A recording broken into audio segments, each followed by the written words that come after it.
Life these days.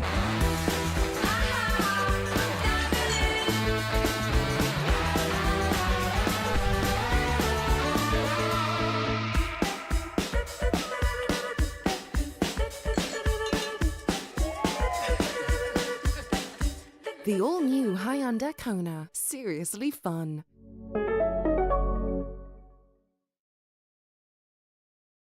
This is the iconic oven-baked cheesy crick snack you've always loved. And this, it's Cricks too.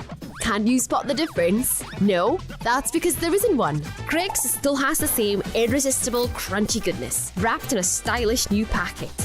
Same delicious flavour, brand new look. So snack lovers, get ready to spot Cricks in the snack aisle. Cricks, same iconic taste, new stylish pack. Now in sharing pack size.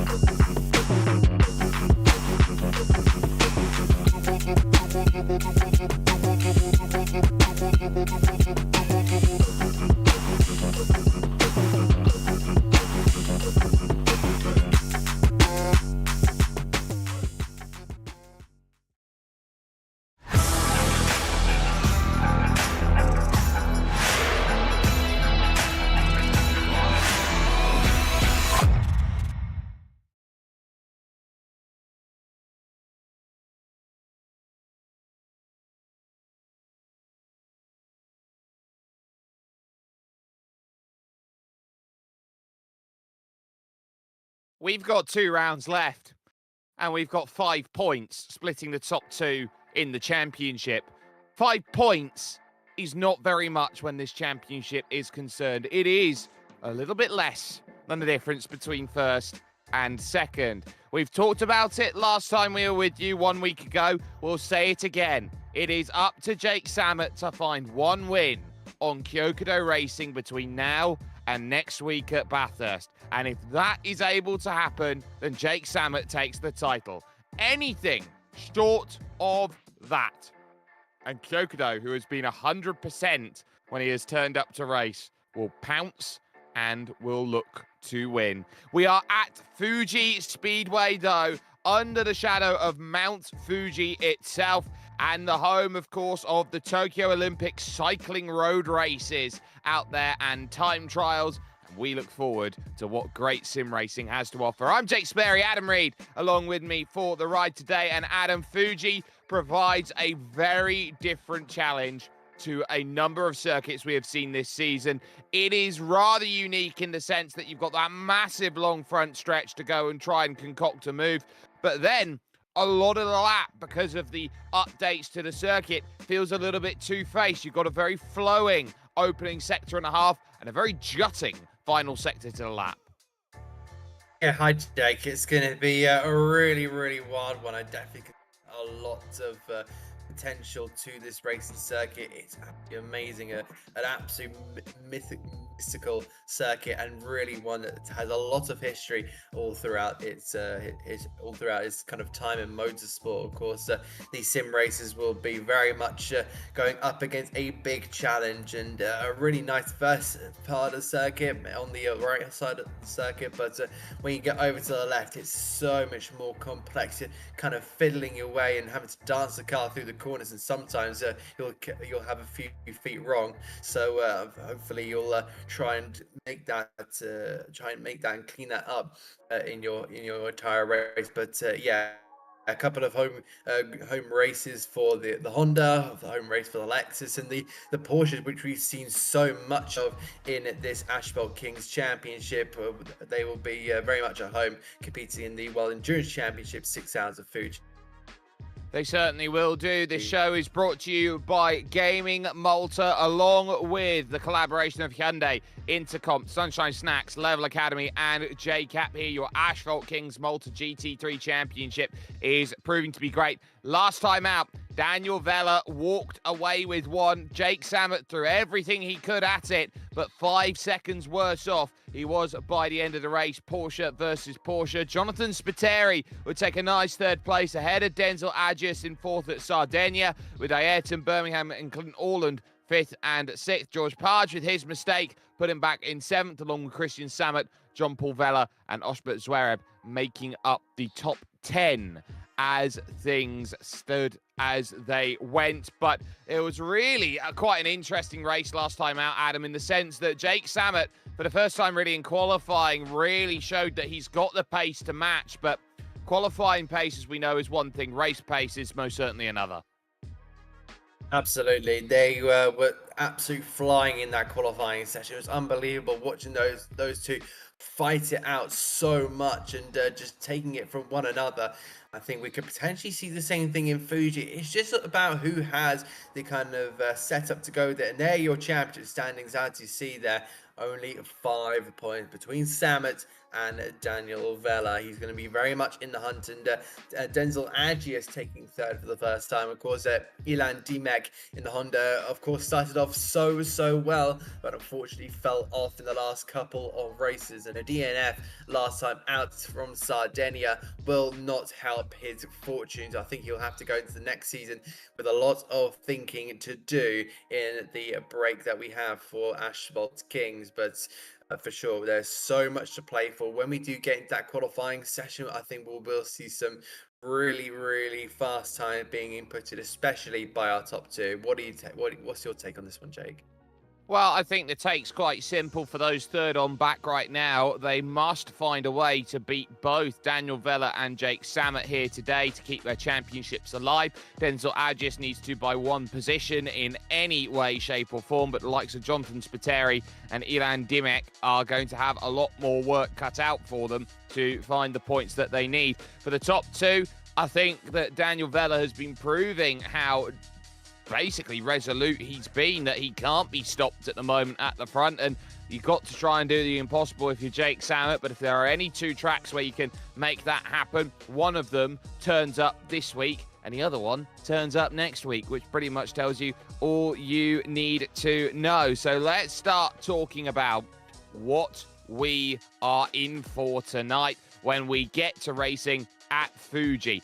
This is a track which, when you sit down and you look at it on paper, it is a beautiful circuit. When you go there in person, the beauty is even better than that. This is a track which is synonymous with Gran Turismo all the way back in Gran Turismo 4, where they had the 80s version, the 90s version, and the noughties version that's come along. This noughties version that you've got here, a track which opened originally in 1965 and finds itself as a circuit which has only hosted 4 World Championship Formula One events, but has been one of the most crucial Formula One tracks in the world, of course, with the battle between Niki Lauda and James Hunt. But you've got great overtaking opportunities here. Of course, Daiichi Corner is one of them, but down at Dunlop, I think, is a rather underrated one, Adam. Yeah, definitely. I can see that these corners are very much sharp corners, so you can definitely make a lunge through there. And it's all about kind of maximizing your time through each of the other corners. Of course, there's plenty of the corners on this circuit. So many like challenges that will appear in front of you at the driver's head round the circuit. I'm more looking at that last sector, and my goodness, that's going to be a huge challenge. You're going to be dancing with the car like a ballerina and hoping to get into those grand finals of ballroom dancing, it seems like. But yeah, very much really going to be on the limit stuff, really having to find the line, and wow, we're in for an absolute thriller, I think. I think we are, and I think we're going to really look forward to racing action, which will be coming up shortly. We got qualifying on the other side of this commercial break, and I tell you what, this might be one of the more important qualifyings that we'll see this season. The closer that the margins get, the more important every session gets, and we'll see how important that qualifying session gets on the other side of this.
How I'm loving life these days.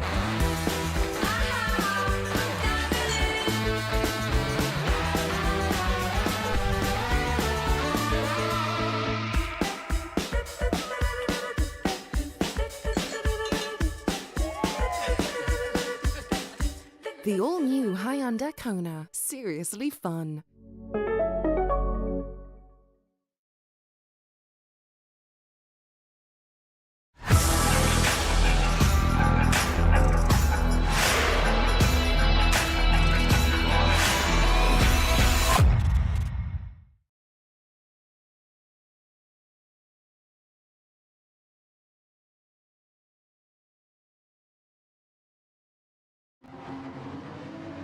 Qualifying then is currently underway, and this becomes a qualifying session that when you look around, you talk about those top two. Kyokudo Racing often loves a Japanese circuit and proved to be very tough to stop in and around this area. You've got to keep your eye out on that top two battle. You've also got to hope that there is going to be some great racing a little bit further down. But this is going to be one of the more unique circuits out there over the course of the calendar. And there we saw the slowdown zone, so to speak, out on circuit right before the start-finish line. Of course, the only place realistically you can put it out on circuit, Adam, as Kyokudo gears up for a first flyer. Absolutely, it seems like that is kind of the only place that can hold back your momentum. And my goodness, it will really do so. So if there's one place on the entire Asphalt Kings calendar you don't want a slowdown penalty, it's this circuit. It will destroy your momentum all the way down, probably the longest straight we have on the calendar off the top of my memory. But yeah, you then got that run down towards turn one. You're already seeing the beauty, the nature, the characteristics of this circuit, the elevation from the Kyokudo. You saw George Page in the background there. He's making sure that he's having a good lap in there as well. I think he's got a good potential for this circuit. He's he had a decent run, I think, so far as George Pard. But let's continue with Kyokudo Racing, because he heads into this last chicane and he's just absolutely seemed to be on the ball. He's nailing a lot of these corners already in the early stages, and he just knows his way around this track. It seems like he's really pitching the car in all the perfect spots, and he's just got to do some fine adjustments. These will happen in the 20 minutes we have around this circuit. taking on Panasonic Corner, this circuit owned by the Toyota Group, and will now make that charge over towards the line. And it's a long old haul, and knowing that you've got Yves Jarku right in front as a marker certainly does help in terms of pace. 37.6 the time to beat, and Kyokudo goes quickest by 0.2 of a second then on that opening effort. But we got drivers looking for times everywhere. Shalinu out there hoping, George Page going third fastest in the Honda there, of course, of Ilan Dimek, MMR Super Uber, currently 6th fastest at the moment. So we're definitely seeing some difference makers out there at this stage, but the opening qualifying times, pretty interesting on the board. JP going third fastest then, splitting the difference between Jake Samet and George Page. We are absolutely seeing these times being put in thick and fast, but I think there's going to be a couple of setup changes, a couple of fresh tyres being put on. We always do see those fresh tyres being input into the car. I'd say this is going to be the stage where you're just trying to build up your confidence here, Jake. It's a really difficult circuit to try and negotiate around, and it does take a while to get up to kind of confidence and knowing where all the limits are. You do not want to be going over the track limits like we've said, but you start to kind of sense that these drivers are really starting to push the limits, and now that's going to start to burn down the fuel, burn off the tyres, and we'll start seeing those fast laps being inputted. Yeah, those fast laps are crucial. George Page running very wide there through the GR Supra corner, and that could have very easily cost the lap. Look at how much he's fighting the car for turning. He's desperate to attack on the throttle to get himself through the lap, but every time it's not there. Dens improves, and so too does Jake Samet improve on the second lap out there. George Page did improve, but you feel that he was really having to wrestle the car to get it to do anything that it wanted in any way, shape or form, which is going to show how tough of a challenge these drivers are going to have to unlock all of the potential that their cars are going to have tonight. It is going to be really, really difficult to unlock that potential, especially for cars with a different cars are kind of different. There you can see with MMR Super Uber, he put in the purple first sector, so we'll have to keep on tabs with Super Uber. It's not been in the best run of form in the last couple of rounds. As I said, he's not been on the podium since back in round 2 at Watkins Glen, if I'm correct. Yes, I am. So yeah, he's really trying to fight back with that Honda. I'm sure that he will have to take a lot of consideration into what he's looking into for next season. But yeah, making personal best so far. Oh, we've got a driver in the background there. That was a little bit sideways, but just staying with Super Uber in that beautiful Castrol livery. Where do you think this is going to take him, Jake? Because I think it's going to take him mid-pack, personally. Well, he's been struggling with the mid-pack ever since after the opening round, and half a second of penalty pretty much puts an end to that lap, so I'd expect he'll jump into the pits and get himself a little bit more out there. Tell you what, Jake Samet's done really well to chase Dens down over this lap, and I think this third lap might be even quicker still from what he's able to do, and heading over the line, unable to improve, but he is a 1/10 of a second down on what he wants from Kyokudo at this point. So I think we're seeing the limit of the tyres here. You can go 2, but you can go 3, but maybe 4 is a little bit too far out there, as Clint Orland does still improve, and so too Ivan Birmingham, both of whom are outside the top 8 as things currently stand, as we sit 7 minutes and 13 seconds into 20 minutes worth of qualifying at this point. The margin's finite right now. JP diving into the pits, but Jake Samet, he's doing all right at the moment. He is not a million miles away from Kyokudo, and those two, of course, 1 and 2. And you've got the top 3 in the championship, the inaugural champion, the reigning champion, and then Jake Samet in the middle. Yeah, you do have a really, really interesting kind of dynamic so far, where each driver kind of places compared to their champion. Of course, you've got Dens there in P5, you've got Yves Jarku, and then Kyokudo right in behind. So all 3 of these drivers, pretty much top 3 in the championship, have had really good seasons so far, especially that one right at the back there, Kyokudo in that beautiful black with the blue tyre cover Porsche. Jake Sam, I think, would look to try and potentially try and make a couple of improvements. I think he's just trying to suss out the circuit just that little bit more before he goes on to that flying lap. But more slipstream, that's going to be so important around this circuit. They're all heading into the pit lane, so just getting a few changes before then heading out onto the circuit for their flying laps. I think they'll come back in for a final kind of flyer. Well, another flying lap will be crucial. I think they're going to have maybe 3 runs at it, but watch out for the temperatures of the circuit, because it looks like we're in evening conditions and it is only going to get a little bit darker and a little bit colder out there on track, and these drivers will be hoping that they can take advantage of that. It might take a little longer for the tyres to get up to temperature, which will mean that they can attack slightly longer over the course of their runs. Almost a second off the pace, MMR Super Uber dancing onto the brakes through Daiichi corner, and now down the hill looking to attack on his long lap around here over the top of Motti's Bridge and heading over towards the Coca-Cola curve.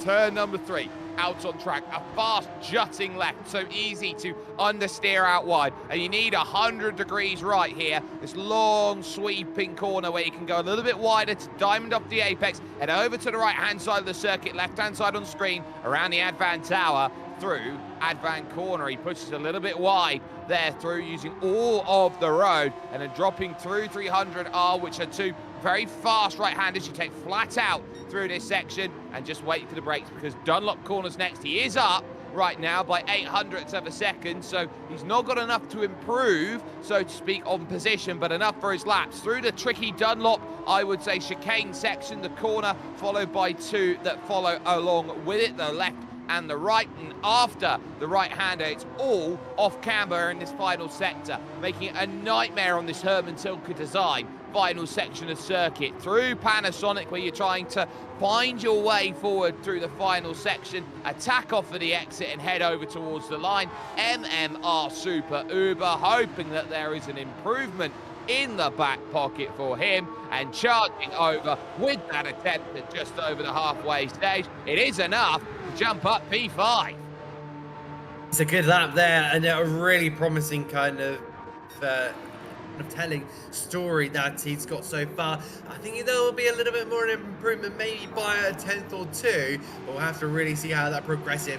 And there is Jake Salmon putting in a first sector, but of course that only kind of sets up the first little bit. We'll have to see how this kind of pans out. There was a lot of cloud over at the beginning of the circuit, so at the beginning of the session, so kind of resembling a bit of a cold, misty start to the session, but it's all cleared up for now. It looks like the sun has been is about to set on this qualifying session. We've still got plenty of time for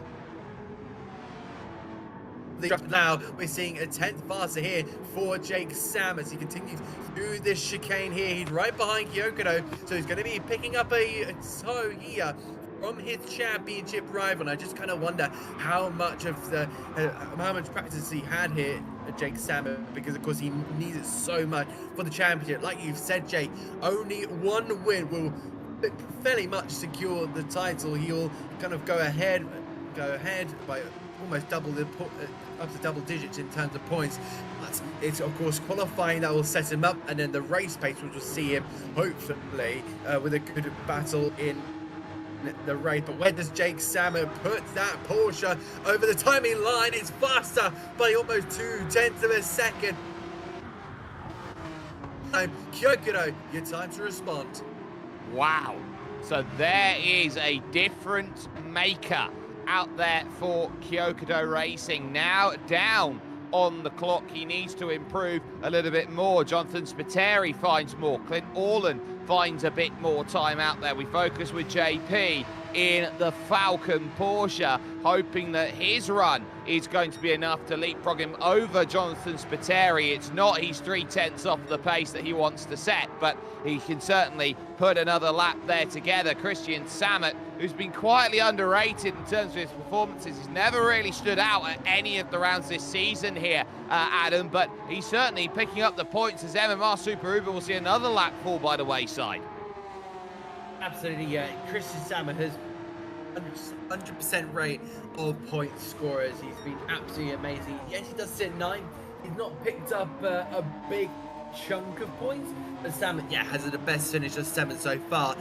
And of course, he's I'm sure that he'll continue to improve on this game of Gran Turismo. And of course, sometimes it may be just circuit dependent. Sometimes he might have a circuit out there that wasn't picked on the calendar that he's really been flying out in the background. But I'm sure that Samus is a contender maybe for the future, who can potentially put in some really good results. But we'll have to really see going into the next season. So much excitement when you start thinking about next season. Hopefully a growth of the grid as well to really show how amazing this championship on this timed lap, because he approaches the timing line and it's almost 8/10 off there. Stays in 6th, stays on the 3rd row of the grid here. Yeah, only for now, though. Addict's improving, and so too Jonathan Spiteri. That puts him up to 3rd fastest there, leapfrogging Dens and JP for a little bit of safety there in the Knight Rider Porsche. So there are going to be moves out there, and Christian Sam at 2/10 down. You're heading in towards the final section of qualifying, and he rightfully backs out of the way, knowing that this time's not going to be good enough, and so he'll be heading over to pit lane to get a brand new set of tyres and to go on and to attack a little bit later on in this session. So that's going to be what's in the back of the mind. Eve Jarko and Kyokudo currently 1 and 2 in this qualifying session, with the likes, of course, of JS19, Dens and JP to follow in behind and try and mastermind a way through. Currently, right now, you have to sense that this is all about who is going to have whose draft on the final run. Might just be a game of chicken to see who wants to put that time in and who wants to lead who around the circuit. It will be, and I'm sure we're going to be seeing these three right on each other's tail. And I think Dens will definitely want that bit of tow. He's been towing these two cars all the time. It's been non-stop for Dens, being the kind of the tow master in this case. But yep, all of them into pit lane. They will have about 4 minutes remaining, and yeah, that will give them about a good 2 or 3 laps, and just enough time to be able to get the tires up to temperature, and then they'll be able to go out and hopefully no fuel will be inputted. It seems like for either driver, they want to burn all of that fuel. Well, they want to do that. Kyokudo came in. He's got a 3-second penalty for how he jumped into the pit. So he's going to lose out a lap here, trying to serve that as he goes around. 3 seconds. He won't be able to build the speed back up again. So this is going to be a case of a 2-out lap for him before he attacks on that one flying run. You've got Eve Jarku, who went an extra 10th quicker and now is 2 tenths clear of Kyokudo Racing on a 37.3. George Page has moved up in that last lap now, up to 3rd position, just about getting ahead of Addicts, who moved up to 4th on his own accord out there. And so you're getting the ever chopping and changing mid-pack right now, which seems like it can never decide who's going to be the driver from week to week, who's going to be on the podium, Adam. Yeah, you definitely have that kind of mysterious kind of feel about who will be on the podium spots at the end of the race, because there's been so many competitive drivers. Of course, when we had Kyokudo involved, it was Denzel Agius.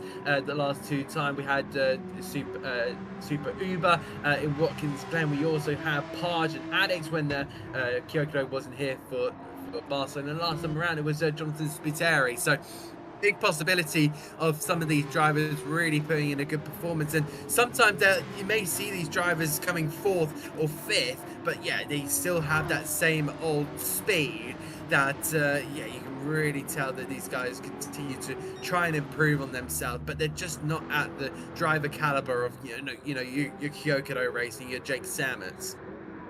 Yeah, so those drivers will be thinking about, well, how far up can we go? Those in the top 2 are thinking, well, can we get pole and can we find what is needed? Kyokudo giving a little bit of a wait because he wants to go at the last possible moment to make this happen and to get the times that he needs. Den's currently out there in the Lexus, currently is hoping that he can do something with 2 minutes and 5 seconds remaining. Remember, these drivers, Adam, are allowed to finish any lap time they start so long as they cross the line before the checker flag falls. Absolutely, we'll have 2 minutes before that happens, so it will be a little bit of a rush to be able to get that to happen. So if you're kind of crossing the line now, yeah, you just see those two cars going across the time limit. They probably got another 2 laps in this as well. Just carrying on with Dent here in that beautiful rainbow-coloured Lexus. That has been a real eye popper all throughout this season, and that Lexus is really seeming to be, of course, not quite had the pace in terms of qualifying, but it's been a real race car. It has been proper out of the blocks, and there is a reason why Denzel Agius is now in the third place in the championship. He's constantly got points. He's Well, there are questions to be had. Starts across that time and There are questions to be had here, and you have to say at this point that when you look at someone like Dens, for example, he is someone who gets better and better as the session goes on. He is someone who gets better and better as this race goes on. He couldn't be behind anybody better. Up in his first sector by 700ths of a second. That would immediately put him ahead of JS19. Shalinu improving up then a little bit more to a 38.5. JP puts a 37.9 down that keeps him back there in 7th position with one more lap to try and throw. George Parge finding himself now running through at the Advan corner through 300R, and now hoping that there is something down the hill that can work for him in his favour, heading to Dunlop and the long climb back up to home. Ivan Birmingham and Oshbert Zverev are the last two cars over the line as the checkered flag falls here in Fuji. Now you start thinking about, was your lap enough? Now maximise every single corner out there. George Parge, who's had a bucket of oversteer to try and slosh out of his Porsche at every single stage, is hoping that the car comes together in a way that gives him 0.3 of a second, or even 0.4 of a second, again up over the bank there on the left-hand side. He very much is trying to get what he wants out of a qualifying effort, but there's improvement from Dens. There is much more improvement by Jake Samet, and over the line, it's third going over for George Parge, which leaves just Kyokudo to find 0.4 of a second, if at all possible. With his flying lap, he's got Clint Orland for draft along this straight, so this might be a little bit of help. Addicts improving. JS19 goes second. Kyokudo might be on the second row. If he doesn't improve on this time, comes to the line. It's second only by a 10.5 short, but that was crucial to make sure nobody would interfere on his qualifying efforts, with a couple of drivers left to come over the line. Jake Samet goes back-to-back on pole positions, and he needed that one, quite fruitfully. Absolutely, that was a big lap time to put in, and a beautiful lap. He really had Kyokudo on the ropes there, really had him at this. At one stage, we genuinely thought he was going to be on the second row, bearing in mind we had no idea what the sector times look like. So it's ended up really that Kyokudo was very lucky to keep that front row spot.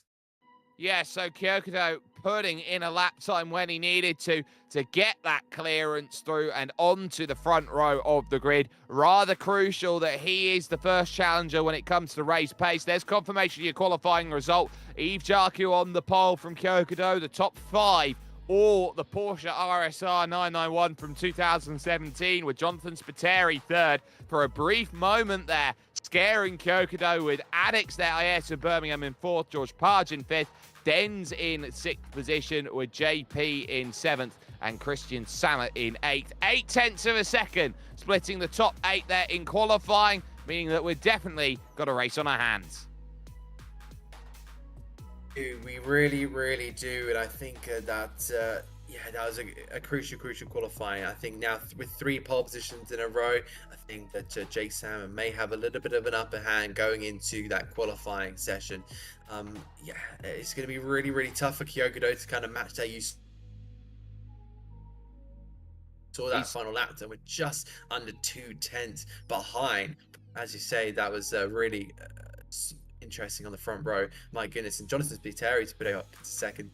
Like, he's going to be having a bucket load of pace as well in that in his car. He certainly will do, and we'll see how that works over 40 minutes worth of racing. We're going to step aside for one moment, because when we come back, it'll be race time here in the Asphalt Kings Malta GT3 Championship, and who will stand on top by the time that 40 minutes is said and done.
Life these days.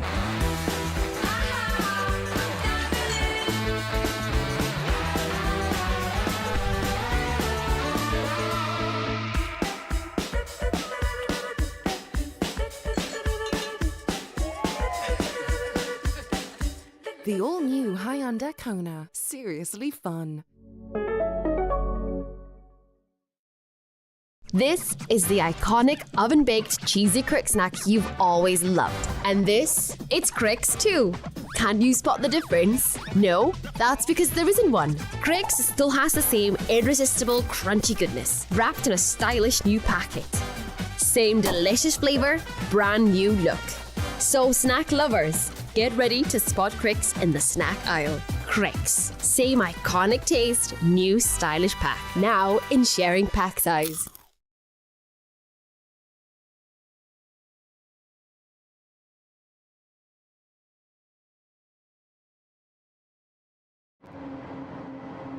And so, Yves JACAP, with one goal in mind, finish ahead of that driver behind, and the challenge becomes all the more difficult for Kyokudo Racing. 40 minutes has started itself right now, and the charge is simple to Daiichi Corner. Rexy has got to roar, and for Kyokudo, on familiar territory for him, he'll be trying to run away. Daniel Vella is hoping that he's got something to say about his efforts right now, running through at 100, right? The top two already making their intentions felt. Absolutely, they're needing to start maybe making a gap here and just trying to split away.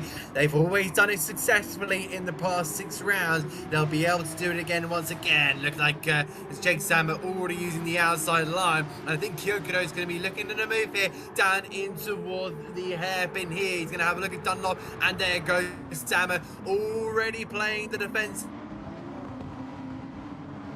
And having to now keep Kyokudo right behind him. Spiteri will be having a look at it thinking, I want a piece of that, but Kyokudo up the inside is going to get the door slammed in his face.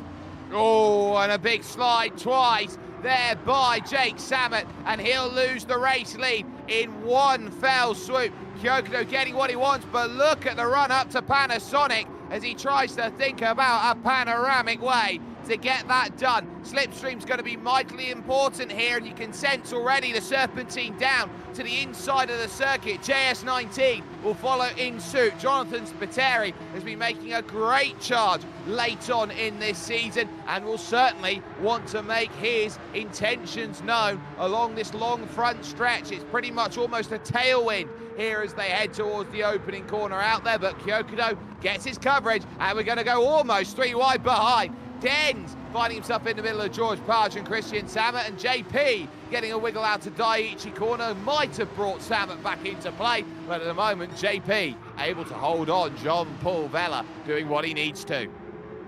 Well, that was a bit of a hair-raising moment, but it looks like Jake Sam is now going to try right around the outside. Oh, that's Spiteri getting a little bit sideways through there and in towards Advan corner. Kyokudo keeping it defensive here, staying in the middle of the circuit. In fact, backing Samet up into Spiteri because he knows that if Samet wins this race with the great pace that he showed in qualifying, he now needs to stay within his grasp and just stay with that move. But in toward the chicane we go. Samet up the inside. They're still side by side. He's going to try and stick it on the right side, but no, he has to now back off in this one. And Ayrton Birmingham also getting a little stiff in this one. They're still all bunched up together here, staying right with each other. Samet now trying different lines, see if he can off-put Kyokudo and get him driving in his mirrors.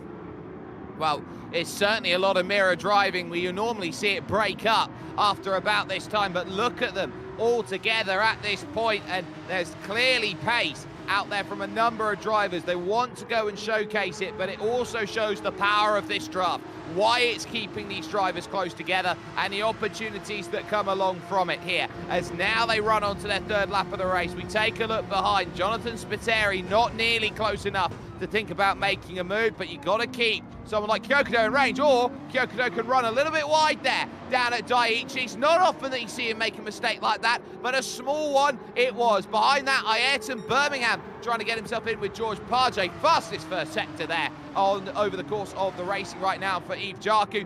Orland currently with the fastest lap in the back pocket, but the charge on as they head once more for Advan.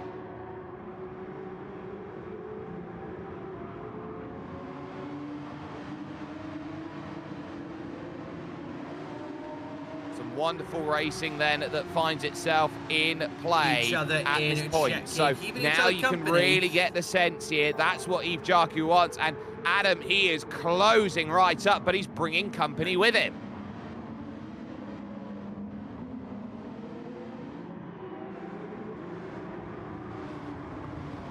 I think we've just lost Adam there for a moment, so we'll continue on with JS19 trying to throw everything he can at the board here and make sure that he can get some important points. Remember, his third place in the championship that he's looking at is going to be crucial, and he'll be looking for points on top of that as well. And there will be some all-important points as Kyokudo has a little wiggle as he goes away from the final corner out there of Panasonic, but it is just enough of a gap to be held. As you can see, there is sunshine, there is lights, there is everything that they've got to deal with at 1/8 distance. And a little look in the background as Dens tries to run his gauntlet as he traditionally does, getting better and better as the race goes on. The very bright RCB colours. He goes a little deep down into Daiichi, and just like that, Alex will say, I'm going to be the Ichiban in this race, and there is nothing more that can be said. Through goes the move, and straight on back goes Ayrton Birmingham into play. But Kyokudo, with a very nice first sector of his own accord, now breaks at 1 second here, and this is where Yves Jarku, Jake Samet, has to be very alert. You cannot let Kyokudo out of your sights for a second, because 1 second becomes 2, becomes 4, becomes 8. So very, very easily. So now down the hill, heading over towards Dunlop. He's running his best lap times of this race. Kyokudo, though, is running even better than that still. So there is that sense right now that these drivers are testing each other, have different strengths and weaknesses, maybe have slightly different setups that help at slightly different areas of this track. And this is where Yves Jarku pretty much now has to put his best foot forward, with Jonathan Spiteri and George Page trying to get themselves in on the act as well, as they look to push and hope that their run is going to be one which can go forward. Now, Jonathan Spiteri walks into today 4th in the championship, 5 points behind Denzel Agius, knowing that George Page is 14 points behind, so not as much of a threat. But when you consider it's 15 points right now for JS19 as he finds himself in 3rd, and Dens all the way back in P6 is only going to be on 8 championship points. As things look, it's pretty much going to be a case that Jonathan Spiteri is looking like he'll jump up to third in the championship if all things go hunky-dory. Another fastest first sector for Jake Samet, who is now trying to find just inches to move the chain, so to speak, rather than yards, rather than meters. He is looking for tiny incremental gain, and he's done well to work himself back into form. But watch out for going wide, because you might definitely find opportunities are a little bit tougher. Hopefully we've got Adam Reed back with us. Adam, it's a case of push, push, push as hard as you can. Kyokudo here is forcing Eve Jaku to find his best laps. He is. It does seem like that Kyokudo is the one to kind of beat here, but Sam is going to be the one in chase. I think that the early mistakes have cost Sam a little bit, and he's having to go. He's the one having to use up the tyres, he's the one having to use up the fuel, and he is the one kind of using everything just to stay in touch. Of course, Spiteri has now lost a little bit of ground, so has Pard, but these, as we say, are the ones to be, as they say, 1-2 in the championship, and these are the real laps you're putting in there. You've seen 39s already being inputted. Are we going to be seeing 38s going over that timing line? We are indeed. So the times are going to be coming in thick and fast. I'm not sure how the rest of the drivers are looking. Potential move in there, 3 wide as well, half a second penalty for JP as well, so getting pretty close there, taking Dens down to 8th as well, getting close as well, almost contact between a couple of cars, and my goodness, they're getting very close for contact. Samet in there as well with Dens as they head on towards Coca-Cola corner. Well, Dens here is in a little bit of trouble, back now in 8th position. This is not what he was hoping for when he was starting in this race. Yes, half a second he'll be able to slide on by JP and gain an extra place, but right now Clint Orland looking good in the early stages of this one. You're certainly turning around and asking questions on what more can you possibly find? Where can you get a bit more out of this race? And for Dens, it's not paying dividends right now with the slipstream. He's fallen back from group to group to group and needs to find some way of going forward. I might even suggest that he's on a harder set of tyres and is looking to go long on this stint. Yeah, it is a possibility, but then you'll lose out right toward the end. But the only kind of way you're going to pick it back up is by those faster tyres. You'll potentially put on the soft tyres right at the end of the race. Hopefully maybe go for a fastest lap, or even to try and get a couple of drivers maybe into a top 5 position. But JP is going to be slowing right down right in front of Dens. So I don't know if Dens is aware of that. I'm sure he will be, as he now starts to fly right past. There goes Sam, and even Ivan Birmingham is going to be right on the back of this one as well. We've got Shaninu down there in P11, but now heading on toward the hairpin. And look in the background there, that was Super Uber right down last place here, but that is Spiteri and Page getting involved in a little tussle on towards Coca-Cola corner. Page with the inside line, but opts are back out of that one. Plenty more opportunities on the later stages of the circuit. Rounds 100 right and on toward the Advan left-hander hairpin. Just keeping in front is Spiteri for now. It's keeping the game of just staying in third. I think that's the best position that both these guys can get, unless there is a massive blow for the 2 cars ahead. Well, those top 2 have not only raced fantastically in terms of pace all season long, they have raced cleanly with each other all race season long. So that is what makes it so difficult to catch these two, because they very seldom get into trouble. It is one of the toughest challenges that this series has been, is that these two drivers have been clean in their battles, and it's been a great show of respect between them so far. Up over the top of the crest at Panasonic, onto the Vista Views, then passing over there in the background, the Fuji Speedway Hotel and the Motorsports Museum that is there by the West Gate, going due east along this run and really trying to find something of note to try and see if moves can be made. The tough thing right now, I think, for Jake Samet is realising, well, I've got to try and play this one strategically, and this might just be the sort of race here, Adam, that waits for a pit stop. It will be. It could be down to the pit stops. I do think that they'll be very much a crucial part, and they always have been in this championship. Will you go for that undercut? Do you go for an overcut? Do you have the pace for that overcut? That's what you need to question yourself on. Do you have that pace to go a little bit extra, or do you decide to duck in that little bit earlier? I think that's where Jake Sammer is going to have to go on this one. Every time he's got to go for that undercut, or he goes in at the same time as Kyokudo. But for sure it's going to be such a high level in pressure, a high sense of stakes here at this moment in time. And I'm sure he'll know that this is his championship rival. He'll know that he's 5 points ahead. He knows that he's probably been listening into the broadcast and thinking that if I just win this, then my life gets so much more easier. You can see there, this is going to be a potential overtaking opportunity. Slipstream all the way down to that first corner, half a second in it, and my goodness me, are we in for a tasty battle? Or are they heading into the pit lane here?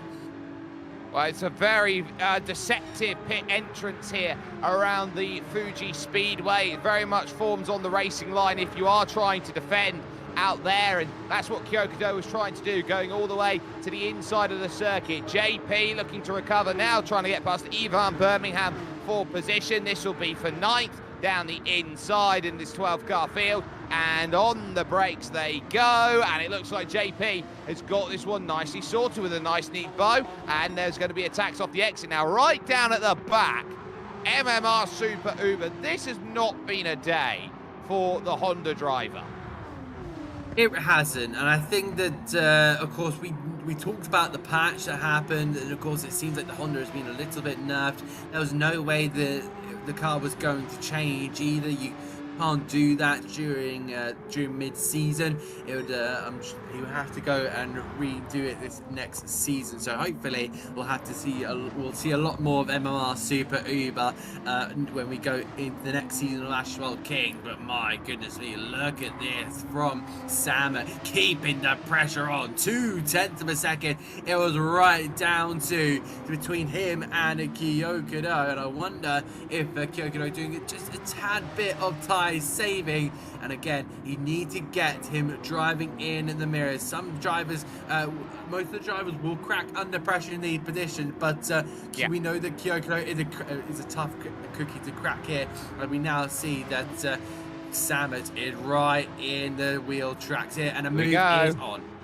Here we go to the inside on the long straight here, and for the first time he takes the race lead, importantly back from Kyokudo Racing. He's had to fight back a full second to get into this race. He's dropped George Page, he's dropped Jonathan Spiteri, and now his job will be dropping Kyokudo Racing right now around this circuit. Some wonderful work at the 15-minute mark to find it in, and it's on for third as well, because there's George Page. They're in the Manatee colours, and he'll realise that Knight Rider is there and stalking and wants to try and gain that final spot on the podium, with Addix sitting patiently in the Mirrors defensive line over at Advan. I was going to talk about Addix because he's still there in the background. He just needs to maintain a nice simple pace out there in P5 and just watch these two battle away. Spiteri going to try to choose an outer line to try and get Page go defensive, and he's sitting in the middle of the circuit. We call that lazy defending. You put your car in the middle of the circuit, don't move, and I'm sure that the driver will be forced to the outside line. You'll have to switch to the inside line if you are lazy defending. And then just be able to try and force their way through. Kyokudo is now going to try and make a response here as they climb up towards Panasonic corner through the right-hander and up towards the main straight here. It's the same positioning that Jaku was on a lap ago, and now we're seeing that Kyokudo is right on the tail of Eve Jaku, Jake Samet, and I think this is going to be a battle for the Brave.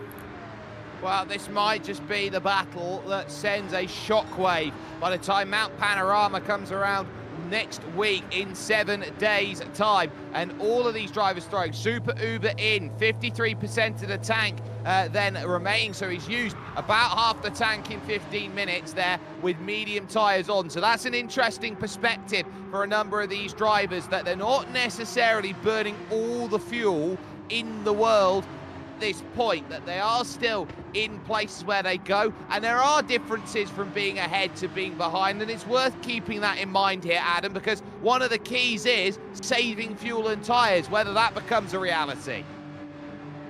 It is going to be interesting. As we said, we've already talked about this just a little bit, but of course it's going to be a constant updating of where everyone is kind of on that, sitting on that fence. Of course, I felt like Kyoko had done a little bit of tyre saving in the midst of some of this, maybe a little bit of fuel saving for the later stages, where you can just fuel it up a little bit and then go all the way to the end, or potentially a lower fuel load to what Jake Sam, because I'm sure he knows it himself that he's been pushing this Rexy Porsche all the way, and now he needs to try and find a way through as well. Going back to this battle for third, fourth and fifth between Page, Spiteri and Birmingham. He's going to get pretty close on this one, but this is the main one we're continuously looking at battle for the lead of the race, the maximum points you'll get out of this race.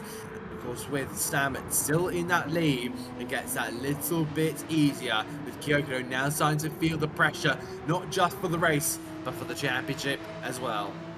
Well, this is a championship level battle, and Kyoko puts his best first sector down, and it's so stark right now how much they're trying to push. The tyres will be starting to fade right now, and because of that they'll be dealing with more and more understeer through these long parabolic corners. This is what makes the circuit difficult, because you don't often get a track that doesn't allow you the opportunity to rest those tyres. Yes, you get that on the top end heading to Daiichi, but the middle sector, it's all about load that goes through the tyres, and how important that load is when you've got to get the car slowed down in certain areas. You're reliant on the downforce, and this is a track which runs very much like a Barcelona, for example, like a dyno test, testing every factor of a car, as Kyoko has a big wiggle over the front, trying to make sure he can keep it in range of Jake Sammet. He is keeping it in range of Jake Sammet, but with a big possibility of that move incoming. I do feel like that he's having to push a little bit more. You can see he is right on the push now. He is using those tires up. A slide just means that he's using them ever so slightly more. It could making a little maybe indent into the tires that he's currently got on, as he heads his way down that pit straight and on towards the first corner here at Fuji Speedway. I think he's just trying to create inroads here, and maybe it could be that the undercut is the way to go for Kyoko. Well, that might be, but it's going to be a case of how do you schedule yourself in such a way that allows you that opportunity to slip through and gain that extra position. You've got to start thinking about, okay, well, an undercut is one way to do it, but you've got to try and disguise your ability to jump into the pits. That's going to be what Jake Sammet's looking at. If he looks like he's going to be going into the pits, I might as well go in along with him out there at this point. Now, this has been a forever stop by MMR Super Uber, who is still there in the pit, and it's a 5-minute pit stop, which indicates to me that he is pretty much out and done with today's racing.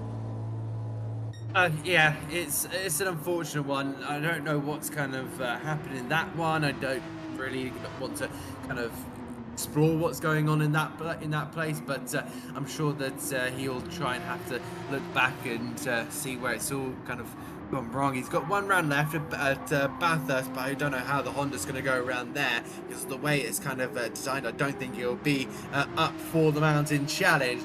Now, let's see if there's going to be any pit stops in this time. Nope, they're going to continue to follow each other. A game of chess in this time around, and it's going to be Sam still looking to be that chess piece ahead, but with Kyoko staying in the slipstream, staying in the tow, staying in every every single ounce in those mirrors. Most importantly, he's really going to have to keep on tabs here. At what point do you decide to create and pave your own way, potentially back into that race lead? Well, another chance then to think about when is the right time. I think these drivers are looking at running the tank dry before jumping into the pit, something we've seen so often, to go out on more aggressive tyres and then get that one over towards the end of the race. I wonder how much thought is being prioritised into thinking what can you do, and it's going to be such a telling factor who's got what fuel when they hit the brakes. They've got exactly the same car in game right now, the Porsche 911 RSR from 2017. So you feel it's going to be down to driving style and setup in terms of where they look on fuel margins. Top 6 in your race right now sit as Porsches at this moment. Dens finding himself in 7th place currently in the Lexus, is the nearest challenger otherwise on what has been sometimes accused of being a one-make championship from time to time. Something that I think has been very tough to try and manage and navigate. And there's the sell by Kyokudo, needing to make a call. He jumps in and leaves Eve JACAP out there. Oh, this is going to really spice it all up here, Jay. The tyres are at the ready for our Porsche, for our championship runner-up at this moment in time. The driver that has won for the last 4 times. He has been here present, and he's looking to go for a 5th win of the season and 5th in a row that he's been present at, of course. Let's have a look at that fuel, because that was burnt very much so. It's going to potentially go up to about 70%. He needs to last quite well. 60%. Soft tyres. My goodness me, Jake, we have a real battle on our hands. He had about 1/3 of the tank left as he jumped into the pits, and with soft tyres, he needs to go and get those up to temperature quite quickly here. This is important. He's got clean air because the field has been so close together, so he doesn't really have to worry about Osbert Zverev, who's 8 seconds down the road. Kyokudo is pushing because he knows that this is a championship moment if he can get the launch and a second clear on Eve JACAP, who is out there on his medium tyres, hoping desperately that he can muster a little bit of tyre life yet, or something to that effect, as he now descends down the hill through 300 right to the bottom of the circuit here at Fuji. With the mountain in view, the Dunlop curves are there in front. Eve JACAP now sits with a decision. Do I go till the tank is dry and wait about 6 minutes? Or do I set myself up and say I've got to pit immediately? You can see on the mini-map, he's pitting immediately. I think that had to be made. He had to do that. He had to respond if he wants any chance of making his life, his championship chance, 10 times easier. There is Kyokudo now heading on toward Panasonic corner. Where is JACAP going to respond? Look at this. Everyone's pretty much pitting in. Page is in. Looks like Ivan Birmingham, Janino, Osbert Zverev is also in. Spiteri, the only one that stayed out. Dent is also in. Kyokudo racing over the line. Daniel Vella, he'll come out in second place there, and he has indeed gotten that undercut. Was so crucial, and that has potentially decided the outcome here. Now here, Sammers with a big push to make. Can he reduce that gap, or is going to be absolutely tightened going at it on the mountain of Bathurst? Well, it's depending here with these two, with Jonathan Spiteri yet to make a stop. Between these two drivers, one of them will take the championship lead, heading over to Mount Panorama as we move from the land of the rising sun to the land down under. But as things stand here, 1 lap fresher tyres for Jake Sammet on Daniel Vella. Is that going to be enough to change the tide in the final 3/8 of this race? They've built 8 seconds over to George Page. They have dealt with Addix and Dent and Clint Orland. Dent has gained 1 in the stop, and with only JS19, who has now dived into the pits of his own accord 24% of his tank remaining. I think what was very telling is that JACAP needed a little bit more fuel than maybe that Kyokudo Racing has done, and that he's had to be a little bit more aggressive. And because his tyres aren't up to the same window, that gap on his outlap has increased by 0.3 of a second. Of course, that is going to be so crucial. And there, of course, Jonathan Spiteri coming into the pit lane. He'll put on that fresh set of soft tyres to last him the next 13 minutes. But wow, we have really seen these guys have a big moment in the race. And there is Spiteri taking his car into third place by a decent margin over Parch. So Parch did not have the best of outlaps there, and now also Addicts falling down to 6th. Look at Dent. Dent, we were saying that he was looking to be in a place of nowhere, finds himself up into 5th, now chasing down George Parge. But wow, we really do have these 2 groups, potentially 3 groups, really looking at some big results being decided here, Jay. Yep, this is huge, but you can sense it was up at 2.5 seconds. That is a best middle sector by JACAP, and that will allow him to close that gap down to 1.9 seconds. I think he's found the operating window, and now he can start to reel that in. Needed the tyres to get up to temperature in the cold conditions here around Fuji, and it does take an extra lap, but you're sensing that through the final sector, Kyokudo maybe has a little bit of a something that he can hold in the back pocket that can give him that little bit extra in terms of advantage that Jake Samet doesn't.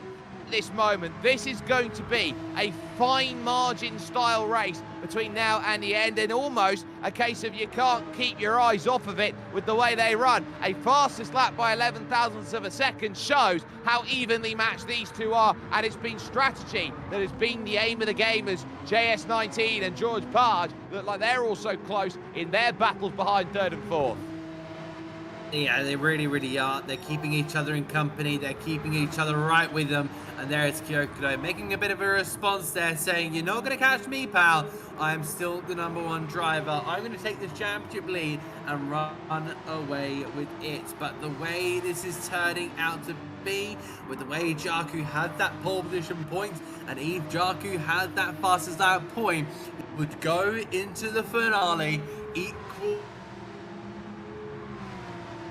on point. Wow, that is a brilliant spectacle. But with Kyokudo Racing looking at trying to go that extra bit faster, well, you can really sense that this is very much on. It is down to pace, and this has been stuck at a very agonizing 2 seconds for Jake Samet at the moment. Kyokudo is very much keeping at one arm's length like the Japanese rugby team at the moment here. It's the case of I would say a racing car realization of Michael Leach, that sort of style of what we have going on, that sort of defense. But Kyokudo knows that his defense right now is his tires, is pumping in quick laps, is keeping that Rexy there behind, but it doesn't matter too much. Again, another 137 on the board, this time a 37.4 then by Jake Samet onto their 19th lap into the final quarter of this race. And at this stage, Kyokudo, I think, is doing enough to keep this at bay. He is having to work hard on these laps to continue to make that happen. It's going to be a case of when does he hit that cliff and when do those tyres start falling off, because we haven't seen soft running really too much this season. It's going to be interesting in terms of how those tyres kind of wear, especially when you need to go through that final sector. You're going to have to take a little bit more care, but caring is not what Samet needs to do. He is trying to close that gap, and you can see that down to 1.8 seconds, but watch that through the next sequence of corners. It's down to 1.6 now, but watch that start to potentially expand, and we'll then get a bit of a sense of what everyone is doing, what both drivers are doing through this section of corner, because you now see that up to 1.8, down to 1.7. It is really going in and out. Really, you can see it in front of your very eyes, up to 1.8, and then coming back down for the breaking point of Panasonic corner, down to 1.6. I think that it seems like Kyokudo is just using it a little bit more because he knows that Samet is on the push. Meanwhile, you see that Spiteri ahead of George Parge, with Addicts now up into P6, trying to chase down, Den's in now in P5, trying to chase down a potential P4 position. So much to kind of explore with the remainder of this race. 8 minutes left to go. Christian Samet also giving his chase out there at the moment and hoping that he can put something, but look at that gap now, 1.5 seconds, another fastest lap by Jake Samet, and he is really got the bit between his teeth. If he can get that within a second, all he's got to do is sit and wait, and that's what he's looking at. Can I chop down the tree? And he will do it. Lumberjack axe slash by Lumberjack axe slash as he tries to make this one work. 1.5 seconds is still there to go, but Kyokudo certainly not trying to make that needle move one bit. This is a titanic scrap between these two, and it is purely down to who is faster, and a 10th gets lopped off through the Dunlop section by Jake Samet, and he is now starting to drive with confidence. He's just chomping at the bit, chomping into that lead and biting at every piece and chunk he can out of that gap. He needs to get that down to potentially 0.9 seconds. Then he will start to really feel the effects of the toe. You want to keep that as much as you possibly can. You want to be putting your opponent under a lot of pressure, but remember that yeah, you can say that now potentially with Eve Jarku and or Jake Samet, I should say, he did have that later stop. He should have a little bit more in the tire, but only by 1 lap. But the way he's pushing, I don't know about this one, but it is going to be pretty close by the end of this one. The battles further the way down. Condens go catch George Parge. Spiteri is really on a roll here, as we now see Addicts trying to potentially take a 6th place and 8 points to his championship tally.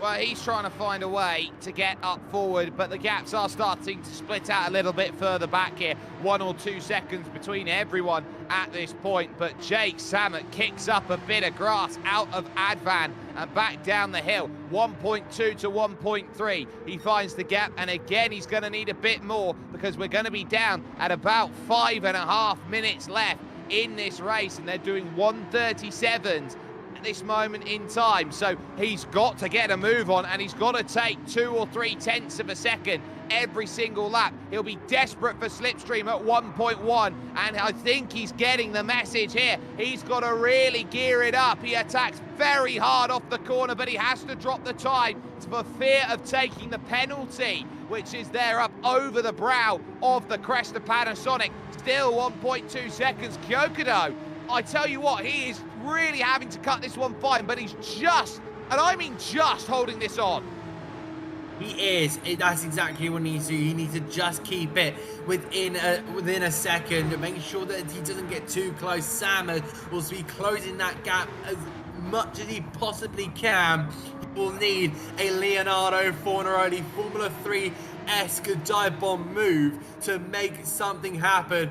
Imagine that at Panasonic on the last lap. It looks like what is potentially going to materialize, and you see that purple sector, as you say, Jake already said, but driving with confidence, and driving with confidence, Jake Samet is what we want to see. He is really putting that Porsche on the ragged edges as much as he possibly can, trying to close that gap down more and more and more. The roar of these Porsche Boxer engines really pumping through the gears, and then of course heading in towards the chicane section could potentially be another piece of potential gaining spots there. Less than a 10th there, so staying so consistent, and now almost seeing that into the 0.9. So there it is, the magical 0.9.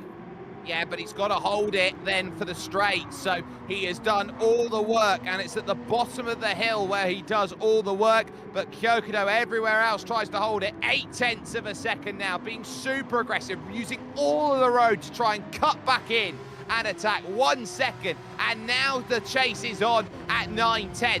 But you look at the clock, they're down to 3:20 on this remaining, which will surely mean, with the way that they stack it up, they are going to be on 2 laps to go here in this one. It's going to be really tight between whether they've got 2 laps or 3 laps left. This might come down to when they cross the line with 1 lap to go.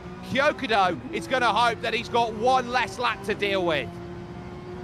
He is going to have 1 lap less to deal with, and that's going to be more of a smile to the face of Kyokudo. You see that we ride on board with Jaku on the right, on the passenger side camera. You can really see he's using absolutely everything, trying to push it all the way through, down to 0.7 of a second. I think using that extra lap that he had, was a mistake there from Kyokudo, because that's come down to right to half a second here.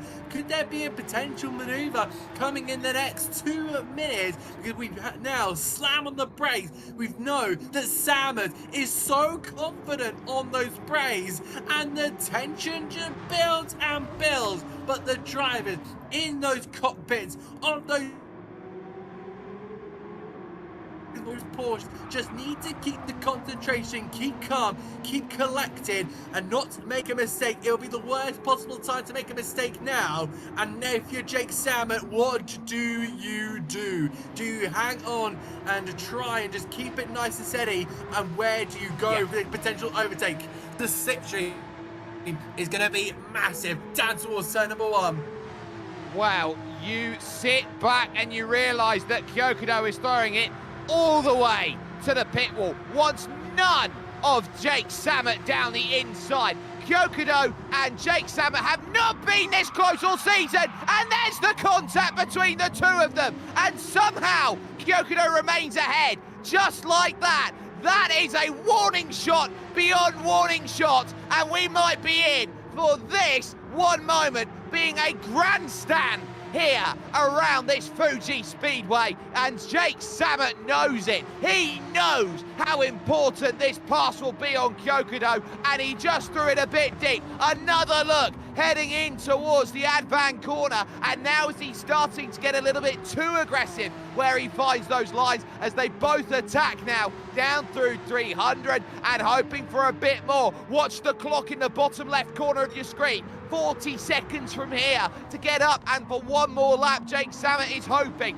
that he closes right up behind Kyokudo Racing, and it's not ideal through this section. He might be needing actual slipstream to try and make it happen. Up over the crest, 4.5, dancing through now to the brilliant penultimate corner on this circuit, GR Supra, and then attacking off the exit. I think they're going to be out of time to start another lap. So for Kyokudo, it's purely about drive now, with 8 seconds remaining. Jake Samet, the closest he's been, one-on-one versus Kyokudo this season, but Kyokudo has done just what he needs. The final lap comes just when he needs it. Kyokudo holds on. Advantage Kyokudo heading to Bathurst.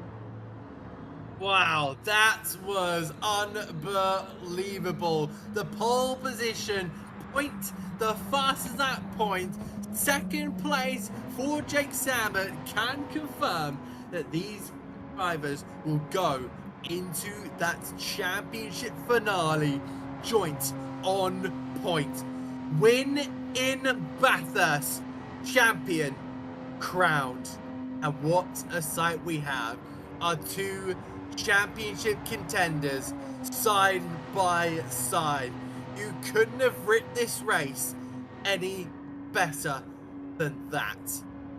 Well, the one thing that Jake Samet will be replaying in his mind over and over again was his throw into the first corner of Daiichi on the final lap of the race. He had an opportunity to get the pass done. A bit of contact between him and Kyokudo couldn't seal the deal, and as such, having to redress that position in effect, not making that move gave Kyokudo just the gap he hoped for to hold on in this one. Jonathan Spiteri will take the last spot on the podium, and that will confirm him up into third place in the championship. With that effort, it'll be very close between him and Denz if otherwise, which will mean that we'll have some great storylines up and down the order. But my goodness me, I think we are going to be waiting here until we get the confirmation, the official retirement then of MMR Super Uber before we get our official results here that confirm it. But Adam, that is a showdown and a half between those two drivers. They have put on a clinic of driving, and it's going to show the margins are getting closer. Jake Samet is starting to piece together this car to the level that Kyokudo has been showing all season. Still unbeaten, 5 wins this season, but it's getting a lot closer. Jake, we can sit about this and talk about it for hours, but my goodness me, to think of that going into this race, they were 5 points apart, and to now see them level on points, it's an amazing script that has been written from what seemed like nothing, from a Super Uber win back at Interlagos. I think neither of us would have thought we'd end up in this situation going into that final round at Mount Panorama. These guys have just been on another level, pulling gaps that you'd only see from Max Verstappen last year. And my goodness, they are very much two drivers in form. And I've been so impressed, mainly I'd say, with I'm mainly impressed there with Jake Samet. He has really taken the reins of this race and of course improved race after race after race, and he's now put it right on level with Kyokudo. He's now followed him for multiple races and figured out. So this is why this guy was so fast. Look at that final margin, 0.6 of a second between them, and potentially that last lap could have been even more exciting.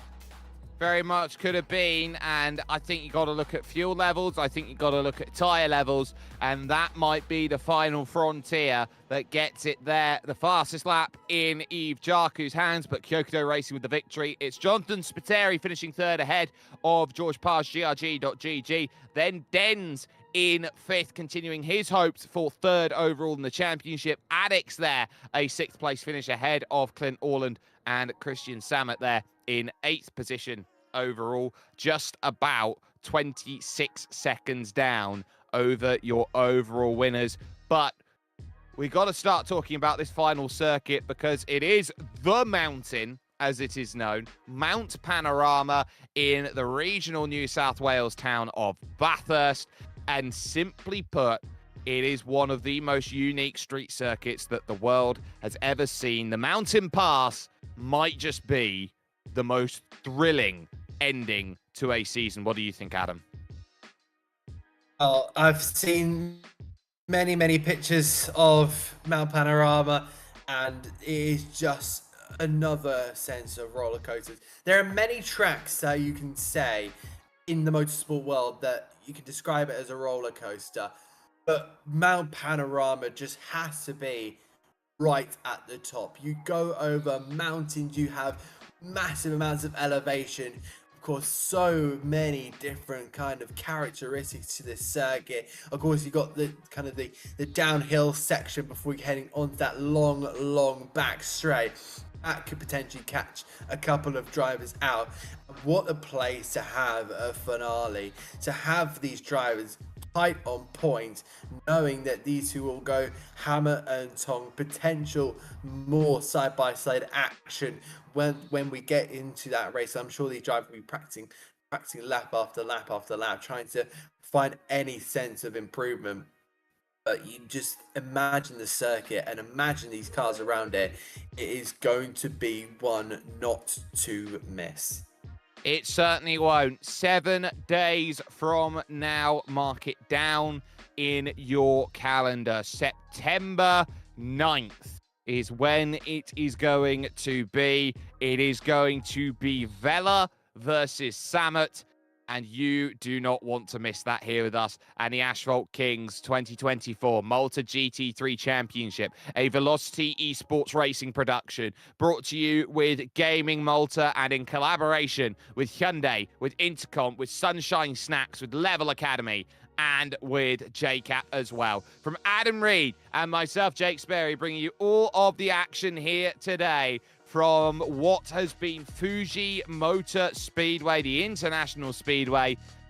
Quite simply put, that is the closest we've seen it all season long. It's been dominance one way or non-shows the other. It has not been this close all season long. But suddenly, a ticket has been unlocked. A new journey will await. Will it be 2 championships or a third different winner in 3 straight seasons? The only way that you can find that out is by tuning in 7 days' time. We will have a champion, but who? You will just have to wait and see.